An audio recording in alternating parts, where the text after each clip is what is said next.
arcanes de One Piece. Cette fois-ci sur le chapitre 978 qui s'intitule Entrée en scène des Tobiropo. Comme on l'avait laissé au chapitre précédent, ils étaient en train d'essayer de présenter les Tobiropo et l'épisode était coupé comme ça, donc forcément celui-là va être centré sur cette espèce d'organisation qui serait à la solde de Kaido et de Orochi. Donc ils vont devoir combattre sûrement beaucoup des Mugiwara. Donc allons voir les prochains adversaires de Luffy et ses compagnons. Et donc comme d'habitude on y retrouve une illustration avec la famille de Beige et justement Chiffon qui avait retrouvé sa sœur Lola ou Laura, ça dépend des langues comment c'est traduit, sur justement Dressrosa. Donc là ils sont tout contents, ils sont en train de faire la fête. Et ensuite on retourne par contre dans le vif du sujet, dans le chapitre, et cette fois-ci on retrouve le sous-marin de l'eau avec quelques assaillants qui sont à son bord. Bon alors, comme prévu, je vous emmène à l'entrée secrète, ouais. Tenez-vous prêts, on peut être attaqué à n'importe quel moment, tu nous sous-estimes ou quoi Denjiro ? Si on échoue maintenant, ces 20 années à attendre auront été 20. Ah, t'en as bavé, on dirait, mais c'est bientôt fini. Ouais, donc voilà, Kinemon qui dit que en gros il sait que tout ça va bientôt se finir, donc il a vraiment hâte, avec Denjiro également.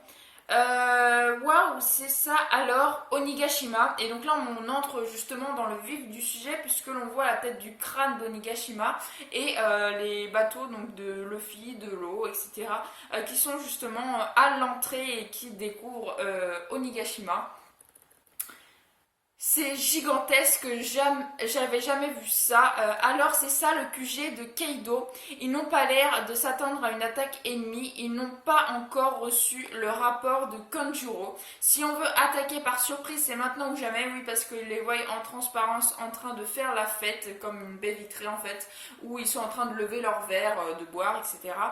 Donc voilà, donc apparemment Kanjuro n'aurait pas encore dit qu'il avait capturé Momo et qu'ils étaient en train d'arriver parce qu'ils avaient découvert certains trucs, etc., etc. Enfin toutes les informations qu'il n'avait pas pu leur transmettre depuis que justement lui-même s'était fait remarquer en tant que sbire de Kaido.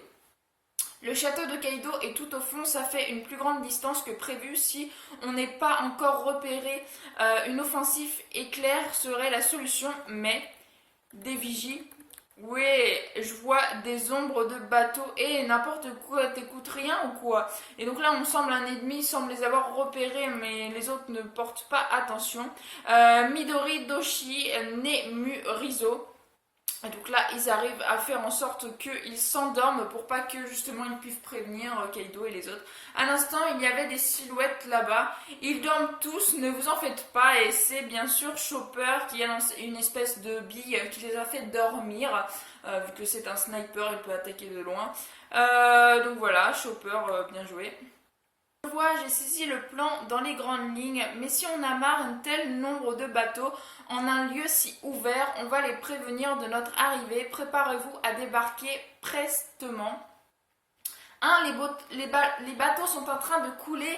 Qu'est-ce qui leur arrive à vos bateaux? Ils doivent tous couler parce qu'on n'en a pas besoin de bateaux de retour. What? Kinemon il fait couler les bateaux parce qu'il ne compte pas retourner en arrière en bateau quand ils auront fini la bataille. What? Et si on doit fuir, mais alors le chenille aussi, tu peux toujours rêver abruti. Et donc Franky n'est pas du tout d'accord que son bateau coule. On peut quand même réussir à planquer quelques bateaux, vous autres descendez d'abord. Ça montre la détermination des samouraïs, ne vous en faites pas repérer, tout le monde, ne vous laissez pas prendre par le doute. Qu'on gagne ou qu'on meure, on pourra être fier d'avoir défié un Yonko. Oui, c'est clair, parce que même avec Big Mom, Luffy s'était enfui, il n'avait pas du tout affronté Big Mom, il avait affronté Katakuri, l'un de ses fils les plus forts, si ce n'est le plus fort, mais il n'avait pas affronté Big Mom, il s'était enfui. Donc clairement, là c'est la toute première fois qu'ils vont s'attaquer à un Yonko, et même à deux, puisqu'il est déjà avec Big Mom de mèche, avec Big Mom, Mum, et Orochimaru qui, malgré qu'il n'a pas l'air super fort, il a quand même le fruit d'un Zoan, il peut aussi se transformer en dragon, donc clairement il est quand même fort, je pense, Orochi, donc il va falloir qu'ils affrontent 3 bêtes avec beaucoup d'assaillants aussi qui vont venir, hein, comme à la Big Mom. D'ailleurs, l'équipage de Big Mom n'est pas loin. Et vu qu'il a fait Kaido a fait une alliance avec Big Mom, ils vont certainement se mettre à la mêlée avec ceux de Kaido, qui vont affronter l'équipe des chapeaux de paille, les samouraïs, etc., etc. Donc ça risque vraiment de péter, d'être excellent au niveau de la bataille. J'ai vraiment hâte de voir ça. Mais à quel moment sont apparus tous ces ennemis? Mais non, Chopper regarde bien à la sortie du pont et les samouraïs prennent l'apparence des ennemis. Donc voilà, il y a une espèce de portique. Et en fait, les samouraïs qui viennent, donc qui sont avec l'équipe des chapeaux de paille, avec Kinemon, etc., se transforment en sortant d'une porte, en rentrant dans une porte et en allant, si vous voulez, vers Kaido et les autres. Ils se transforment eux-mêmes en ennemis. Donc, en gros, ils ne vont peut-être pas se faire apprivoiser par les ennemis, justement, et pour pouvoir les attaquer le mieux possible après. Et c'est quoi ça? C'est la tenue de ces types. Et justement, il y a Kid et les autres qui sont justement entrés dans ce fameux portail et qui se sont transformés aussi, ou alors ils ont directement pris la technique. Il s'agit de ma technique secrète, le grand magasin de Kinway. Voilà. Kinemon les avait déjà transformés en ninja pour Nami, etc. et leur avait changé leur tenue. Et là, justement, il fait la même chose. Il leur met les tenues des ennemis pour pouvoir se fondre dans la masse et essayer de les attaquer par surprise sans qu'ils ne s'y attendent. Avait vraiment l'air de pirates. Attaquez cette île à votre guise, mais les ennemis sont nombreux. Nous sommes à 5 contre 5. Je vous conseille donc d'utiliser au mieux ce camouflage. Et donc bien sûr l'équipe du chapeau de paille également a revêti ces tenues là. Alors c'est vrai que dans One Piece ils changent souvent de tenue, mais je trouve quand même que là depuis Wano c'est ouf, ils changent énormément de tenues et en plus toutes les tenues sont plus ou moins élaborés, enfin ils ont plus ou moins leur style propre justement au village de Wano et à Kaido, etc. Je trouve ça vraiment sympa, ça met de l'entrain. Moi j'adore changer les tenues, voilà, je dois pas être une fille pour rien. Mais franchement, ouais, je trouve ça cool et c'est cool de voir les personnages dans différentes tenues depuis le début de l'arc de Wano. Par contre, ma technique fera revenir vos kimonos lorsque vous enlèverez vos déguisements ou qu'ils se seront détruits, compagnons. Oui, vu Luffy, à chaque fois il se retrouve avec ses vêtements déchirés, ça va pas durer longtemps. Veuillez éviter le plus possible les affrontements inutiles et atteindre le château où aura lieu la bataille finale. Et puisse la fortune de la guerre nous sourire. C'est Kagura doré annuel. Queen. Me voilà, Queen, si je maigris, je serais trop jolie, alors je fais exprès de rester gros. Et donc là, on a Queen, justement, qui... Funk, ok, Onigashima, ouais. Et donc là, on a justement... j'essaie de voir. Est-ce que vous êtes chaud ce soir, Waiter? Oui, qui attendent des smiles, les water. J'arrive pas à lire, c'est trop petit. Enfin bref, elle fait en gros une espèce de show avec une foule qui l'acclame. Yeah, Tobiropo. Donc voilà, ils sont tous en train de faire la fête. Ils répondent jamais ceux-là. Ignorons les politesses, ignorons les polissons, à vous les monstres number. Donc là ils sont tout simplement en train de chanter, de danser, de s'amuser. Asha, Goki, vous êtes pas synchro. Et maintenant le crunch d'Orochi, on y va, la patrouille des samouraïs.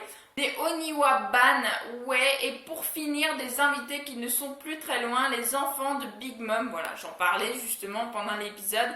Queen fera mieux de se taire. Il a tarifé les Tobiropo de polisson. Vous avez entendu, arrêtez, tu t'es trouvé une nouvelle façon de parler à la mode ou quoi, ça craint. Et mon Pépé était si fragile, Pépé la ferme. Ok, donc ils n'ont pas l'air de s'entendre vraiment entre eux, les Tobiropo. Et si Queen venait à mourir subitement, quel serait le prochain Okamban à votre avis? Tu crois que ce serait toi, pas vrai? Moi ça ne m'intéresse pas. Et si celui qui est choisi se barre, tant mieux. Bon, c'est mort pour Pépé. Celui qui sera choisi se barrerait, hein. Et Sasaki, tu t'en fous encore de Pépé comme je te démonte. Et donc là, on a le premier personnage des Tobiropo qui s'appelle Uriti, qui semble être une fille avec des cornes. Sérieux, la ferme de quoi? Donc on a Page One qu'on avait déjà vu.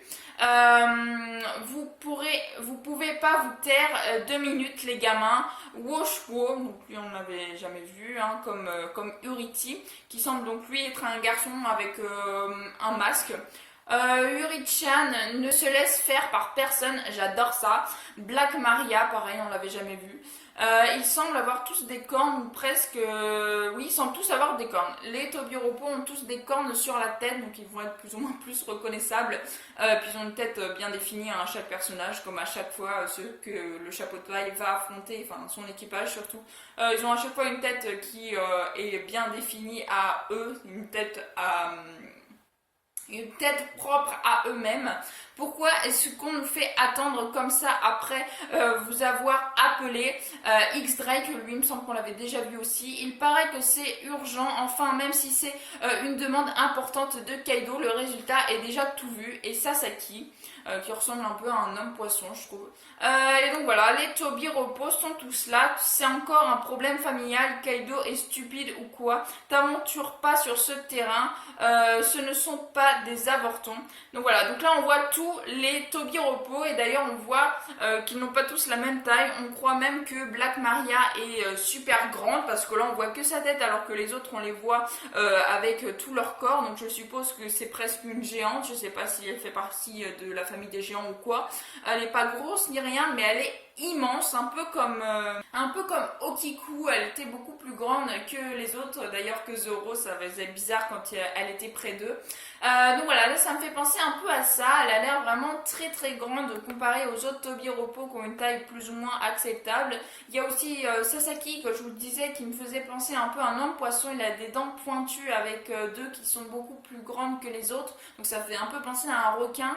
Je sais pas si c'en est un, peut-être, pourquoi pas. D'ailleurs avec Jinbe, si ça se trouve ils ont une histoire en commun. Si vraiment c'est un homme poisson, ça pourrait être très intéressant. Donc voilà, en tout cas un chapitre plutôt intéressant. Il y a un personnage que je trouve plutôt bien au niveau physique et tout dans les Tobiropo, c'est Uruti. Je trouve qu'elle a l'air plutôt classe. Elle a des cornes, des cheveux assez longs et un espèce de masque sur la bouche, donc on ne voit pas son nez ni sa bouche, on voit juste ses yeux, ses cheveux et ses cornes. Voilà, à voir après. En tout cas, les autres me donnent pas spécialement envie de m'attarder dessus. Page One, on le connaissait déjà, je pense que c'est le même qu'on connaît. Hein. Ça m'étonnerait que deux personnages aient le même prénom, ce serait quand même gros. Et puis X-Drake, je crois qu'on a déjà vu aussi. Enfin, sa tête ne m'est pas inconnue. Donc voilà, en tout cas, plutôt bon épisode. On a appris justement, on a vu la tête des Tobiropo. Moi, ce que j'aimerais savoir maintenant, c'est quel est le fils de Kaido. Voilà, ils nous ont laissé ça en suspens depuis les chapitres derniers, si je dis pas de conneries.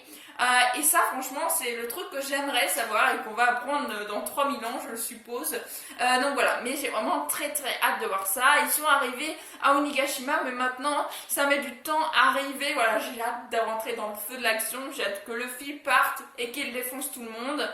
Ou qu'il se fasse défoncer, à voir. Mais franchement, voilà, j'adore.